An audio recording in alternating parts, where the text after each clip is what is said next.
नमस्कार दोस्तों, स्वागत है आपका केटी वॉइस स्टोरीज चैनल में। दोस्तों, हमारी आज की कहानी है एक डिलीवरी बॉय रोज मेरे ऑफिस जाते ही पीछे से मेरी पत्नी के पास।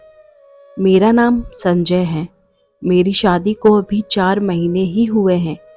मेरी पत्नी स्वाति बहुत सुंदर है। आमतौर पर जैसा लड़कियों का स्वभाव होता है, स्वाति बिल्कुल उसके विपरीत है। मेरी पत्नी बहुत कम बोलती है। उसका स्वभाव ही कुछ ऐसा है, थोड़े अलग स्वभाव की है।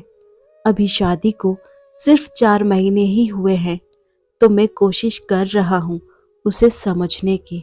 मैंने कई बार चाहा कि उससे बहुत बातें करूं, लेकिन फिर मैं उसे देखकर चुप हो जाता हूँ। फिर मैंने सोचा कि वो जैसी है उसे वैसी ही रहने देता हूँ, बदलने की कोशिश नहीं करता हूँ। बस फिर धीरे धीरे उसकी यही बात मुझे अच्छी लगने लगी। कभी कभी जब मैं ऑफिस से समय पर नहीं आ पाता, तब भी बस वो सिर्फ यही पूछती है, आज लेट हो गए। मेरे ऑफिस के काम और बाकी बातों के बारे में वो कभी भी नहीं पूछती थी। पूछने पर वो कहती थी कि मैं ऐसी ही हूँ, मुझसे ज्यादा बातें होती नहीं हैं। मेरी पत्नी के साथ मैं बहुत खुश था। हमारी जिंदगी अच्छे से चल रही थी, लेकिन फिर कुछ ऐसा हुआ कि जिसने मेरी जिंदगी में हलचल मचा दी। आस पड़ोस में रहने वाले लोगों को उनके घर से ज्यादा पड़ोसी के घर में क्या हो रहा है, इसकी चिंता रहती है। मेरे पड़ोस में भी मेरा एक दोस्त रहता है, लेकिन वो मेरे साथ काम नहीं करता, क्योंकि मेरी पत्नी इतना ज्यादा बात नहीं करती। इस कारण वो पड़ोस के लोगों से ज्यादा दोस्ती या मेल मिलाप नहीं बना पाती है। मेरे दोस्त की भी शादी हो चुकी है, वो भी वहां अपनी पत्नी के साथ रहता है। एक दिन सुबह जब मैं ऑफिस में जा रहा था, तब उसने मुझे रोक कर कहा, और संजय, क्या हाल है? थोड़ी बहुत बात करने के बाद वो बोला कि आजकल तेरे घर बहुत सामान आ रहा है, रोज एक डिलीवरी बॉय आता है। उस समय मैंने उसकी बात पर ज्यादा ध्यान नहीं दिया। मैंने कहा कि कुछ मंगवाया होगा स्वाति ने। बाहर जाना उसे पसंद नहीं था, तो शायद वो घर पर ही घर की चीजें मंगवाती होंगी। मैं ऑफिस चला गया और उस बात को जैसे मैं भूल ही गया। घर वापस आकर मैं स्वाति से इसके बारे में बात करना भी भूल गया। सच कहूं तो उस समय मुझे लगा कि इसके बारे में क्या पूछना, लेकिन जैसा कि मैंने कहा, आपके घर में क्या हो रहा है यह आपसे ज्यादा पड़ोसियों को पता होता है। मेरा वो दोस्त मुझे 3 दिन बाद फिर रोक कर यही बात करता है। इस बार उसका तरीका पहले से कुछ ज्यादा अलग था। उसने मुझसे कहा, संजय, वो डिलीवरी बॉय पहचान का है क्या? रोज दोपहर में आता है। इस बार मुझे थोड़ा सा एहसास हुआ कि आखिर वो कहना क्या चाह रहा है। जब मैं ऑफिस में काम कर रहा था, तो भी मैं उसी के बारे में सोच रहा था। आमतौर पर मैं अपनी पत्नी को ऑफिस से तभी कॉल करता हूँ जब मैं लेट होने वाला होता हूँ, लेकिन उस दिन मैंने उसे फोन किया, वो भी दोपहर के समय। मेरे 2 बार फोन करने के बाद भी मेरी पत्नी ने फोन नहीं उठाया। मैं अपने काम में लग गया, लेकिन मेरे मन में अब कई विचार उठने लगे। मैं अपना काम करने लगा। करीब 2 घंटे बाद मेरी पत्नी का फोन आया। बोली कि फोन कहीं रखा था, पता ही नहीं चला कि आपका फोन आया है। उसने पूछा कि क्यों फोन किया था आपने? मैंने कहा, कुछ नहीं, आकर ही बात करता हूँ। शाम को मैं घर गया। मैं चाहता था कि मेरी पत्नी से सीधा सीधा पूछ लूं, लेकिन मैं वो नहीं कर पाया। मैंने उससे पूछा कि कुछ शॉपिंग कर रही हो क्या ऑनलाइन? उसने कहा, नहीं। मैं आगे कुछ पूछता, लेकिन वो उठकर वहां से किचन में चली गई। शादी को भी 4 महीने ही हुए हैं। मैं मेरी पत्नी को समझने की कोशिश कर रहा था कि यह एक अलग ही बात मेरे जहन में अपना घर बनाने लगी। अब मुझे मेरी पत्नी के स्वभाव पर भी शक होने लगा। मुझे लगने लगा कि कहीं उसका कम बोलना इसलिए तो नहीं कि वो मुझे पसंद नहीं करती, शादी अरेंज मैरिज थी। कहीं ऐसा तो नहीं कि वो मुझसे शादी ही नहीं करना चाहती थी। जो बातें उसकी मुझे अच्छी लगती, उन्हीं बातों के लिए अब मेरे मन में सवाल उठने लगे।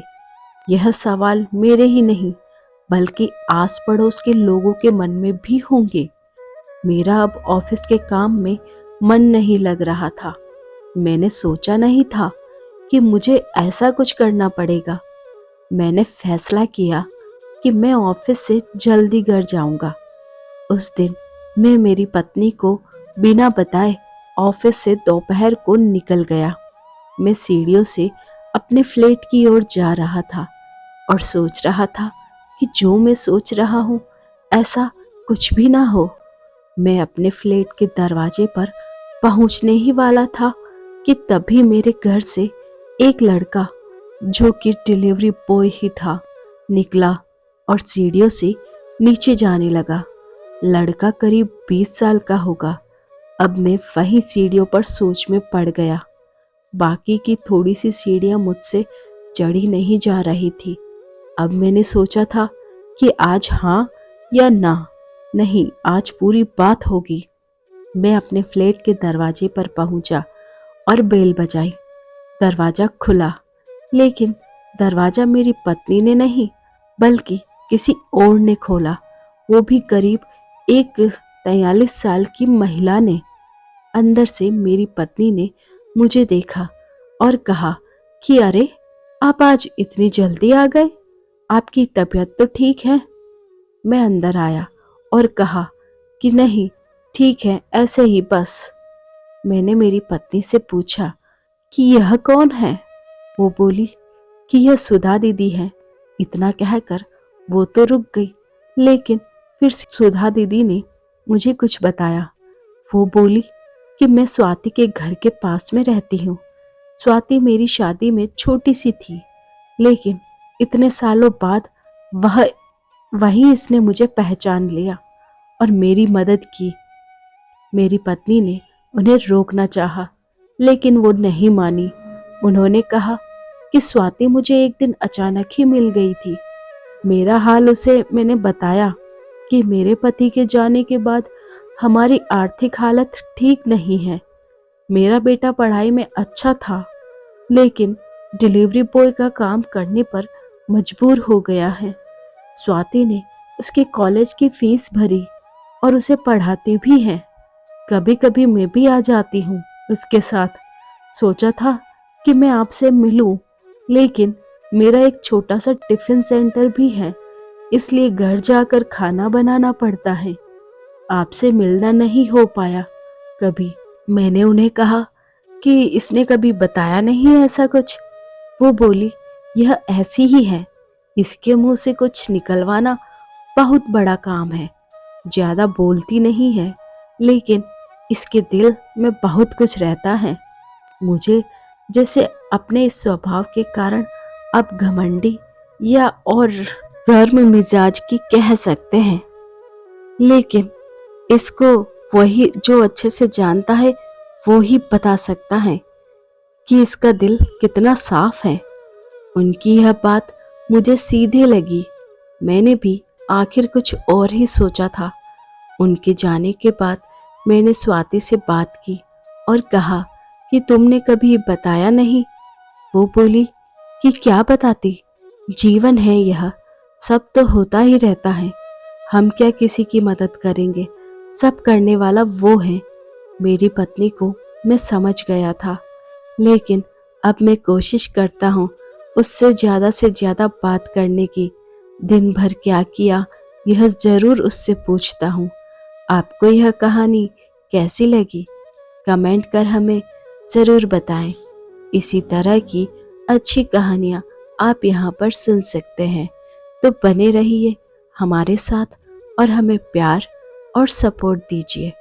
और आपको हमारी वीडियो अच्छी लगती है तो इसे लाइक और शेयर कीजिए, चैनल को सब्सक्राइब कीजिए, बेल आइकन को प्रेस कीजिए ताकि न्यू स्टोरीज का नोटिफिकेशन आपको मिल सके। Thanks for watching.